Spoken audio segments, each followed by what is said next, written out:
Thank you for tuning into this week's episode of the Cedar Log.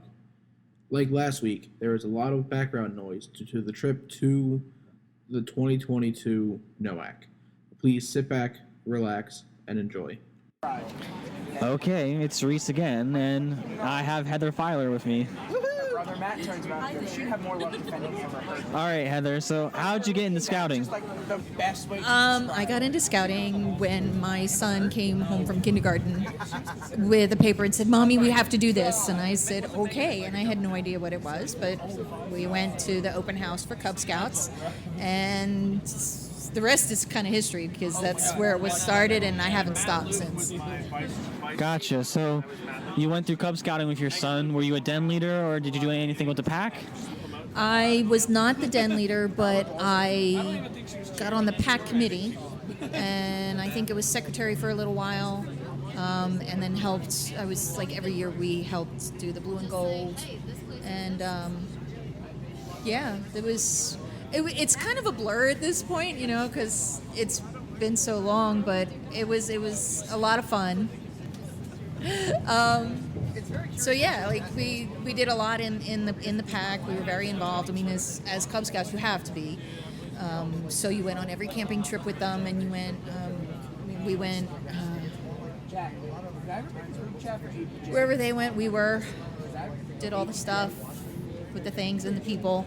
And I was kind of looking forward to taking a bit of a break when he moved up to Boy Scouts, because then I was like, well, then I won't have to be in that, full leadership or committee role. And I think it was like a month or two after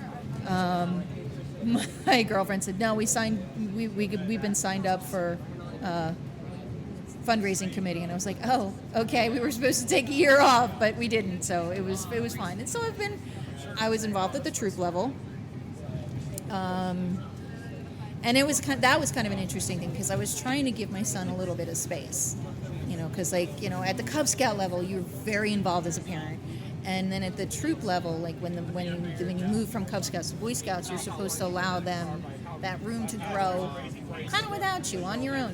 Just go form your own friends. I don't need to hover over you, that kind of a thing. So me being involved with the troop was, it was exciting to watch him grow, but at the same time I was really afraid that I was getting in the way. But I guess after talking to him, I think I did an okay job, because he said I didn't, so it's all worked out, I guess. And then was your daughter in scouting?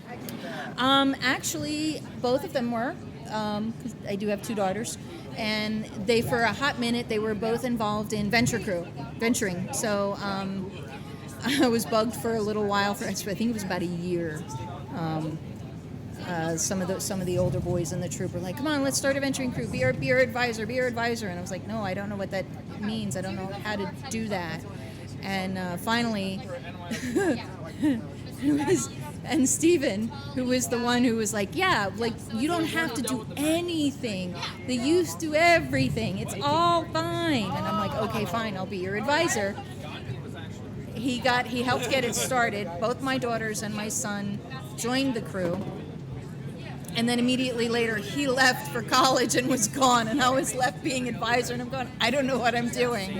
So, but yeah, my daughters were involved. My oldest was only involved, I think, for about a year, and then my middle daughter, she was involved for, I want to say 2 years with the venture crew. So, yeah. Very nice. So scouting's been a family affair for you. Yeah, it has, actually. So, and now they've all grown up and flown away, and I'm kind of doing it on my own. Well, not on your own. You got Mike. Well, that's true. Yes, fiance. I met him through scouting, so that's a good thing, and he's very involved. The fun part is that I am part of one council and he's part of another, so we get a lot of ribbing from both sides. Yes. Yeah. So, what was your ordeal experience like? Oh wow, my ordeal experience.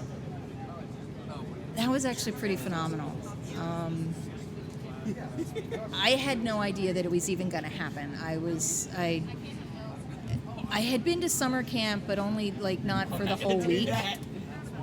I was only able to make a couple of days here and there, So finally, my first full week at summer camp, I'm sitting there Wednesday night at dinner, and in walks a few of the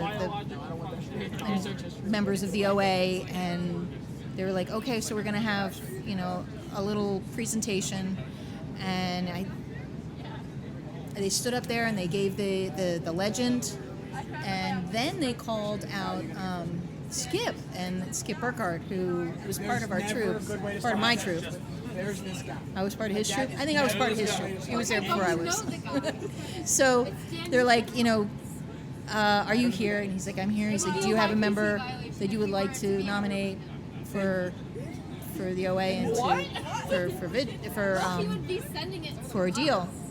And he said, yes, I do. And they're like, okay, so put your hand over the head of that person. And I'm looking around the table going, well, let's see, this person's wearing a sash, that person's wearing a sash, and I'm looking around the whole table and I'm going, well, I'm the only one not wearing a sash, but I didn't think I was eligible yet. And I turn and I look at Skip, and he's got his hand over my head. No, like if we were in a room. I was so shocked. So quickly, so I got up, and they were basically, congratulations, this is what you need to do. Like at campfire tonight, you have to have your horseshoe pack, and then you're going to sleep out, and you'll go from there. So it's kind of like this whirlwind. Like I had no idea what was going on. So everybody was so helpful in the troop. They all helped me pack the horseshoe. They, like, do you have this? Yes. Okay, we're going to put it in here. We already have a tarp for you. We already have rope for you. We're going to do this, that, and the other. So it was a really neat experience. Just like, and the whole the ordeal ceremony the pre-ordeal was beautiful. Work was hard, but it was fun. I mean, but I like work, so yeah, it was fun for me because I don't mind hard work. But I was at Resica, which was nice. No, that's not how to start. And then the ordeal ceremony was really. It was. I mean, I was very overwhelmed the whole time, just kind of in awe of everything. But overall, it was an extremely positive experience for me. That's awesome to hear. So, what keeps you in the OA nowadays? Oh, wow. The youth. Number one. Nickname is Mom, so Mama Filer, that's who I am. So I kind of take care of all the chicks, the counting the heads, making sure everybody's here. They also keep me young. Like it's scary. Because I just, I'm a big kid myself, and then just being with them and enjoying their enthusiasm is awesome. The fellowship, the fun, and the idea that I can also, at the same time as all that, give back to the camps that have meant so much to any scouter, like any scouter in the program. You have your camps and you have your council camps, so to be able to give back to that is really, it's important. Because Dad is a college. Excellent. Heather, thank you for your time. You are very welcome. He's out.